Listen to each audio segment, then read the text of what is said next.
Isang umaga, sa liblib na baryo, dumating ang isang batang babae na may kakaibang kinang sa mata. Siya si Mila, mukhang inosente, ngunit may lihim na hindi inaasahan.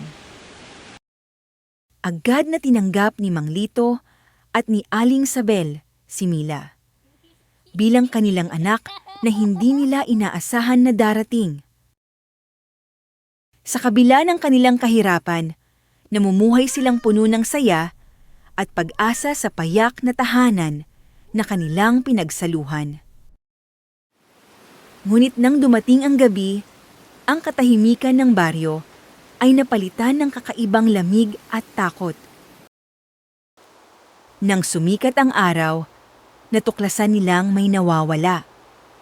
Ang mga manok ng baryo ay tila naglaho na parang bula. Sa sumunod na gabi, pati ang mga kambing at aso ay naglaho. Ngunit sa likod ng bintana, tila may kakaibang kasiyahan sa mga mata ni Mila. Dahil sa mga sunod-sunod na kababalaghan, lumapit si Mang Lito kay Aling Rosa, ang dalubhasa sa mga lihim ng gabi, upang maghanap ng kasagutan. Sa isang madilim na gabi, natunton ni Mang Lito ang gubat at nasaksihan ang nakakikilabot na katotohanan. Ang batang inampun nila ay isa palang nilalang ng dilim. Sa kabila ng kanyang pagtago, kitang-kita ang matinding gulat sa mga mata ni Mang Lito. Paano nangyari ito sa kanya na kanyang minahal? Naluha si Aling Sabel habang tinatanggap ang kalagayan. Ang batang minahal nila ay talagang naging halimaw na sumisira sa kanilang katiwasayan. Kailangang makipaglaban sa dilim, kaya ang mga sandata, bawang, asin at palaspas ay inihanda ng buong puso at pananampalataya. Sumapit ang gabi ng kabilugan ng buwan. Ang liwanag nito ay nagbigay babala sa mga darating na pangyayari. Isang gabi ng labanan sa pagitan ng liwanag at dilim. At dumating na ang oras.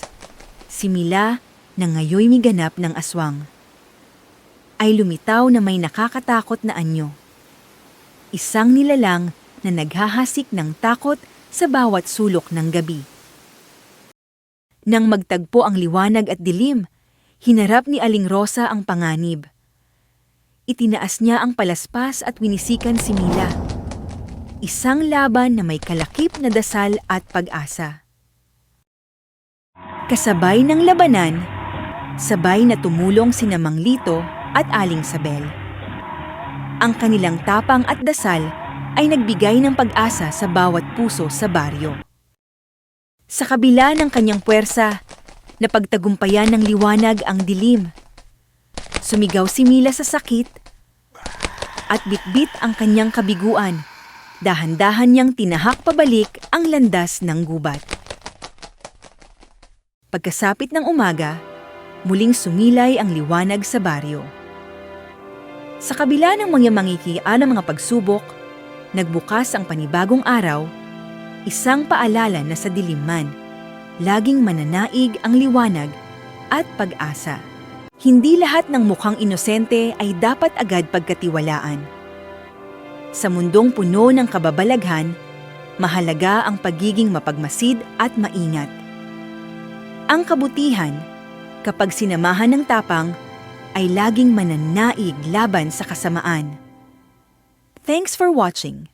Please like and subscribe.